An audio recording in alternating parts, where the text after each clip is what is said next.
What are some recommendations that you would give to, say, a school-based speech language pathologist who has a child with structural or velopharyngeal insufficiency?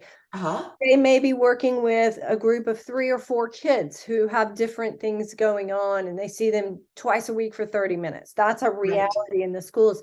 It What, is. what would be some recommendations that you would give to them so that their students can make the best progress that they can? I love that question. Well, there are two things. One is you can find a craniofacial, cleft palate or craniofacial team, and it doesn't have to be in your area. You call up the speech pathologists that work for the team and ask for advice and make sure that you are not working with a child who has a structural problem, that the cause is structural. So that's number one. Number two, the problem with speech therapy in general is that to really make a difference in a very quick way, you not only have to learn how to produce the sound, which is motor learning, but you have to practice it a lot to get that motor memory. And so I always counsel families, I always tell them that speech therapy is like taking piano lessons. They're both motor learning activities. If you just go for the lesson, for a piano lesson, and you don't practice in between, you're never going to play the piano.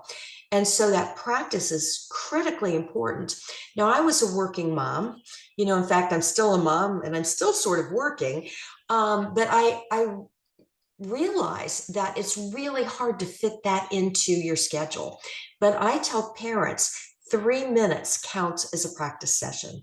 Everybody can squeeze in 3 minutes, whether it's right before dinner, during a bath, in the car. You can get 3 minutes, but do 3 minutes several times a day. Now, if you can do 5, that's even better, but don't do more than 20 because the child gets tired.